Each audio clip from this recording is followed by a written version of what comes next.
प्राप्त कर, मला जोडून घे. मग तुझं जे काही क्षेम आहे, क्षेम म्हणजे काय, आपल्या प्रपंचामधले जे काही चिंता, जे काही आजार, जे काही टेन्शन, जे काही भांडणं, जे काही आर्थिक प्रॉब्लेम, बरोबर आहे की नाही, हे सगळं कोण बघणार आहे? भगवंत बघणार आहे. पण कधी? जर आपण त्याला जोडून घेतलं तर त्या भगवंताशी, त्या परमेश्वराशी जर आपण एकरूप झालो तर हे सर्व घडतं, असं परमेश्वर सांगतात. मग त्या परमेश्वराला आपल्याला जोडून घ्यायचं. बघा, परमेश्वर कसा आहे? मग आपण ज्या आपल्या घरामध्ये जी समोर एक छोटीशी आपल्या मूर्ती असते किंवा फोटो असतो किंवा आपण मंदिरात जातो, मग ती फक्त तेवढी मूर्ती म्हणजे परमेश्वर आहे का? मग परमेश्वर म्हणजे नेमका कसा? तर आपल्या सगळ्या संतांनी वर्णन करून ठेवलेलं आहे की परमेश्वर कसा आहे. परमेश्वर अतिशय छोटा आहे, अतिशय मोठा आहे, सगळीकडे आहे. आणि अजून काय वर्णन केलंय? जळी स्थळी काष्टी पाषाण.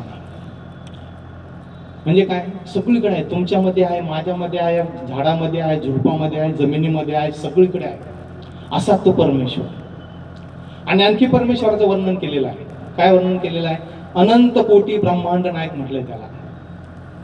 म्हणजे ही पृथ्वी, सूर्य, ग्रह, तारे, असंख्य पृथ्व्या, असंख्य ग्रह, असंख्य तारे, याच्यावरती ज्याची सत्ता चालते असा तो परमेश्वर.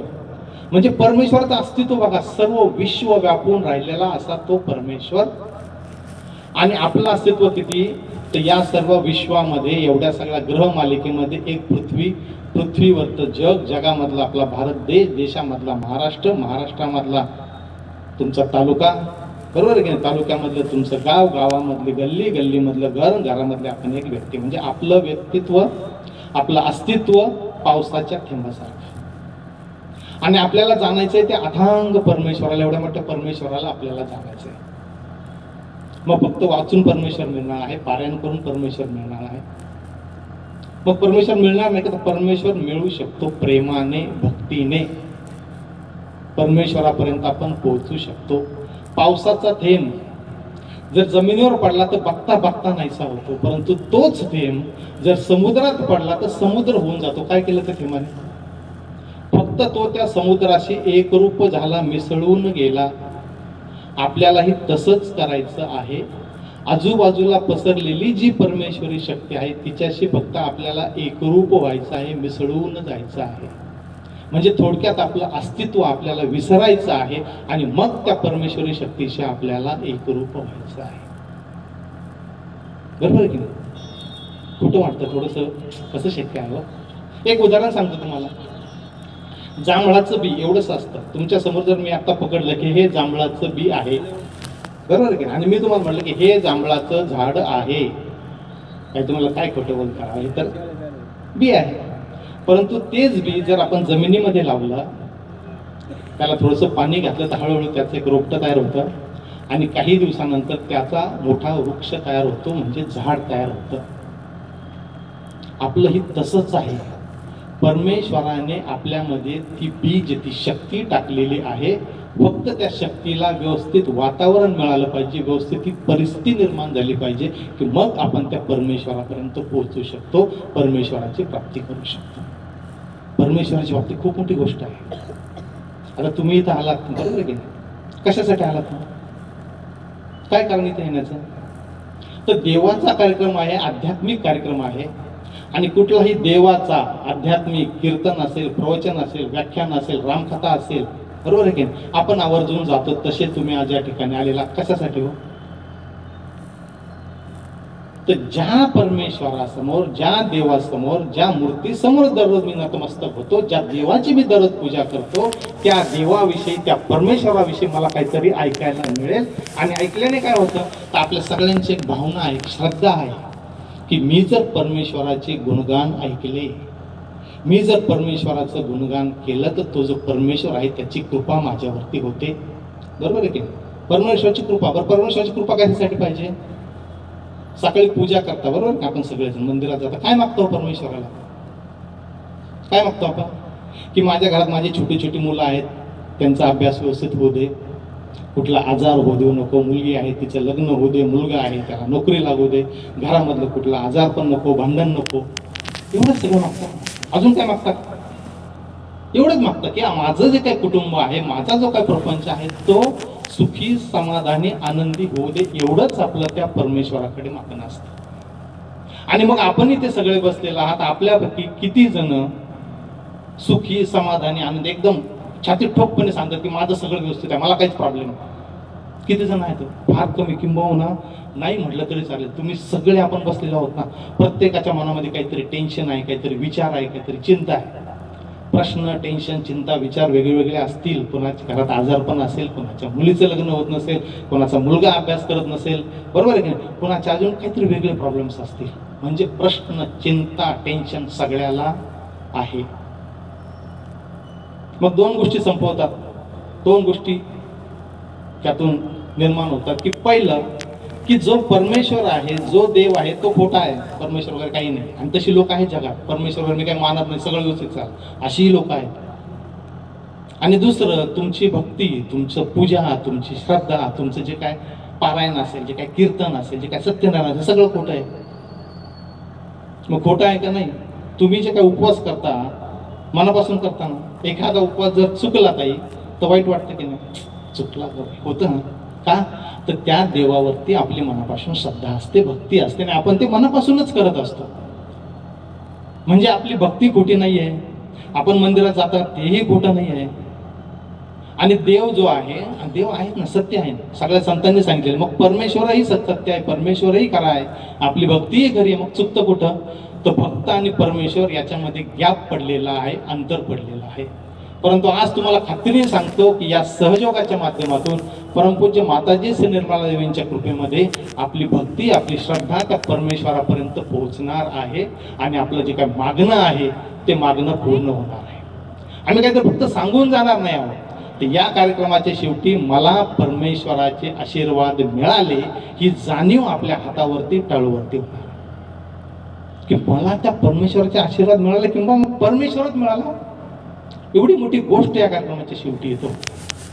हा परत येतोच प्रश्न, कसं शक्य आहे? बरं, काय करायचंय? तुम्हाला फक्त एवढंच सांगतो की काय करायचं आहे, काही करायचं नाही. परमेश्वर अतिशय साधा, सोपा आणि अतिशय सोपा आहे. काय करायचं ह्या साधनं जर आपण करायला लागलं ते सांगतो. की फक्त सकाळी आणि संध्याकाळी आपल्याला 5 मिनिटं आणि एक 10 मिनिटं ध्यान करायचं, सकाळी आणि संध्याकाळी. कसं करायचं, काय करायचं ते सगळं शेवटी सांगतो. एवढं केल्याने आपले सगळे प्रश्न सुटणार आहेत. हे सगळं काही घडणार आहे. सहयोग जर आपण सातत्याने केला तर त्याचे फायदे 1-2 मिनिटात सांगतो. की ही साधनं जर आपण सातत्याने चालू केली तर सगळ्यात पहिला जो काही फायदा आहे, आपण इथं बसलेला आहात, आपल्याला कुठलाही आजार असेल, पाठदुखी, मानदुखी, कंबरदुखी, डायबिटीस, काय असेल तो असेल, आपले सर्व आजार सहयोगाच्या ध्यान साधनेने पूर्णपणे बरे होऊ शकतात जर आपण ही साधना सातत्याने केली. दुसरा फायदा, व्यसनापासून मुक्तता होते. जो माणूस दारू पितो किंवा जो सिगरेट पितो त्याला कळत नाही का दारू पिणं वाईट आहे? सगळं कळतं, पण समजत नाही, वळत नाही. ते जे आहे ना, समजणं, ते आतून येतं. आणि जे आतून येतं ना, काय त्याच्यासाठी काही सांगावं लागत नाही. सर्व व्यसनापासून आपली सुटका होऊ शकते. हा दुसरा मोठा. लहान मुलं आहेत, आम्ही कॉलेजेसमध्ये, हायस्कूलमध्ये खूप कार्यक्रम घेतले की ही जी छोटी छोटी मुलं आहेत, ही जर 1-2 मिनिटं अभ्यासाच्या अगोदर जर बसली काय तर त्यांची अभ्यासामध्ये प्रगती होते. खूप शाळेचे प्राचार्य आहेत, त्यांचे रिपोर्ट्स आमच्याकडे आहेत की मुलं बेसिकली ही चंचल असतात. 2 मिनिटाच्या साधनेने त्यांच्यामध्ये स्थिरता येते. स्थिरता आली की तुमची बुद्धिमत्ता वाढते. काही यात चमत्कार वगैरे काही नाही. हे सगळं ध्यानाने घडू शकतं. आपण शेतकरी मंडळी आहात, या हातातून जे चैतन्य वाहतं ते जर आपण बियाणाला दिलं तर 1.5 पटीचं उत्पन्न, कृषी विद्यापीठामध्ये याचे प्रयोग झालेले आहेत आणि गव्हर्नमेंटने पण ते अप्रूव्ह केलेलं आहे की अशा पद्धतीने जर शेती केली तर शेतीमध्ये 1.5 पटीचं उत्पन्न येऊ शकतं. हे सगळं प्रूव्ह झालेलं आहे. आणि सगळ्यात महत्त्वाचा जो काय फायदा आहे तर मनुष्य बॅलन्समध्ये येतो, संतुलनात येतो. कारण आज आपण बसलेले आहात, प्रत्येकजण असंतुलनात येतो. माणूस जर संतुलनात आला तर दीर्घायुष्य होतो आणि असंतुलनात गेला तर आजाराला बळी पडतो. म्हणजे काय होतं ते जो माणूस अतिशय भित्रा आहे, सतत घाबरतो, सतत टेन्शनमध्ये असतो, सतत दुःखामध्ये असतो, त्या माणसामध्ये कॉन्फिडन्स येतो, आत्मविश्वास येतो आणि त्याची भीती वगैरे जे काय आहे ते निघून जातं, टेन्शन त्याचं निघून जातं. आणि दुसरं असं की जो माणूस रागीट आहे, शीघ्रकोपी आहे, पटकन राग येतो, याच्यावर ओढतो त्याच्यावर ओढतो, घरामधलं सगळं डिस्टर्ब करून टाकतो, मीच म्हणेल त्याप्रमाणेच व्हायला पाहिजे, अशी जी लोक असतात ती लोक शांत होतात. म्हणजे बॅलन्समध्ये येतो, इकडेही नको इकडे. हे सगळं या सहयोगाच्या साधनेमुळे घडू शकतं. असे असंख्य फायदे आहेत काय, जर आपण ही साधना केली तर हे सगळं घडू शकतं. पण हे कसं घडतं, काय घडतं, याच्यासाठी 2-4 या ठिकाणी लागलेले आहेत. आपलं जीवन कसं चालतं ते आपण एक 5 मिनिटात 10 मिनिटात बघूया, म्हणजे आपल्याला कळेल किंवा नेमकं काय आणि कसं घडतं. आपल्या जीवनाचं जे काही शास्त्र आहे ते सगळं योगशास्त्राला माहिती आहे.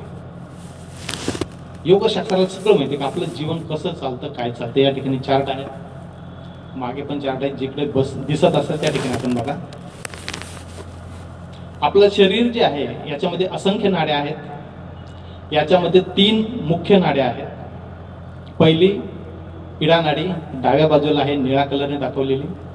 दुसरी पिंगला नाडी उजव्या बाजूने दाखवलेली आहे. आणि तिसरी सुषुम्ना नाडी ही मध्यभागी. ही 3 नाड्या आणि मध्ये 7 चक्र आहेत. याच्यावरती आपलं सगळं जीवन चाललेलं असतं. आता पहिली जी नाडी आहे ती आहे इडा नाडी.